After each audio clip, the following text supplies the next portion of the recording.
is to be respectful to all of Star Wars. And that means the films I grew up with, to some extent, expanded universe, as well as everything that's been established as canon. So every time we discuss a storyline or a character, we look at it from the perspective, it's almost like you hold it up and look at it through each facet and see what the implications might be. That's the interweaving that Star Wars had over the course of many, many years through the movies, and we're able to do that in a much more condensed time frame.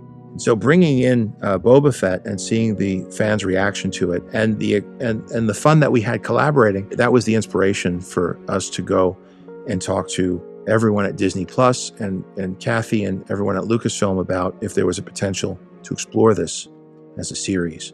In the beginning, the idea of somebody wearing Mandalorian armor is clearly influenced by Boba Fett. And I think coming into the series of The Mandalorian with a new character, with a different background, different armor, gave us, I think, a lot more creative latitude. At the end of the day, it was the image of Boba Fett that inspired the whole thing. As much fun as it is to think about a character who has questionable morality blasting his way through the galaxy, that only goes so far. You can't really explore storylines. It sounds good, but when you actually zoom in and explore what's going on with that character, if that character is just a lawless character who is doing really cool action sequences, that's not Star Wars. Star Wars has to be about each character facing certain obstacles, usually emotional ones as well as physical ones. There may be a villain you're facing off, but if there's no internal conflict going on with a character, you're losing half of what makes it impactful. And so we found a way to hopefully preserve the edginess of the character, how good they are at what they do, that they were a top bounty hunter in the galaxy that was being hired by Darth Vader. How do you live up to that, but still show that character has learned the lessons of time and of experience? By looking into the genre of gangster movies, you see that there are challenges of conscience that they go through, and political challenges, and facing off with people who are more morally ambiguous. And what do you stand for in this world? Is it just the rise to power, or is there also an examination of what the purpose of wielding such power is? A lot of the conversations that take place around Star Wars are, how do you account for what's been shown already? Designs, characters, storylines. And this was an opportunity for us not just to evolve Boba Fett, but to evolve the culture of Mos Espa. We introduced the Mandalorian as somebody who was had very mixed feelings about droids. And now the next generation is actually installing droid parts into their body. It's the evolution of each generation, how their attitudes change compared to the previous ones. Right from the beginning, Boba Fett felt like kind of the Addams Family version of the Mandalorian, where his droid was 8D8, that Matt Berry plays with this really sardonic voice. The castle feels like a haunted castle, and the Rancor, it's not there anymore. So we knew we had to figure out a way to start populating his menagerie. In my mind, the part that makes the Rancor most memorable was that the Rancor trainer gets so sad when when Luke ends up closing the gate on his head.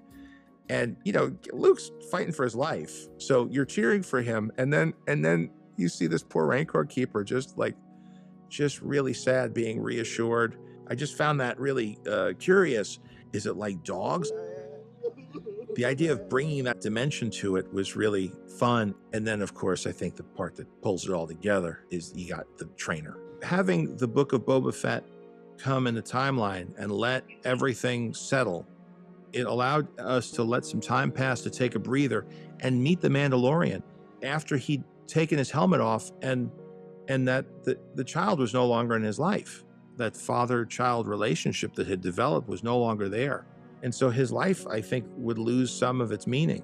That felt like fertile territory.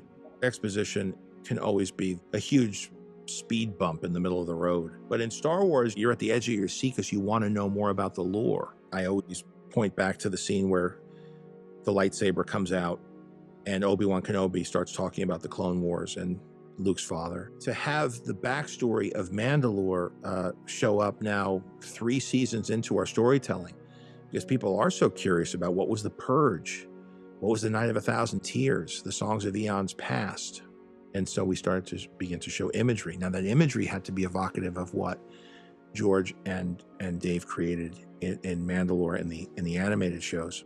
But this was our way to start to get into that.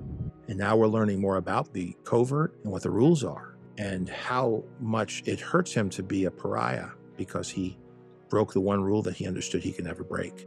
In the 50s or the 60s, when George Lucas had set American Graffiti, they were driving around Deuce Coupes or three-window 32 Fords, and they would take those and chop parts off of it and throw on speed modifications.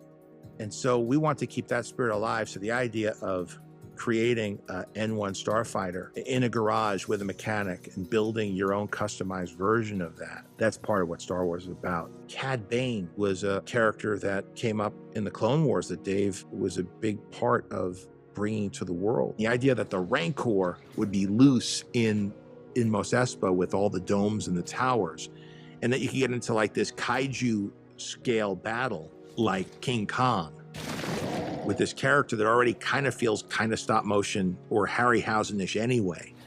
And to have that character that on the loose. And then of course to have Grogu be able to step in with his loving spirit and to help end that sequence in a way that's hopefully unexpected but heartfelt. It felt very right.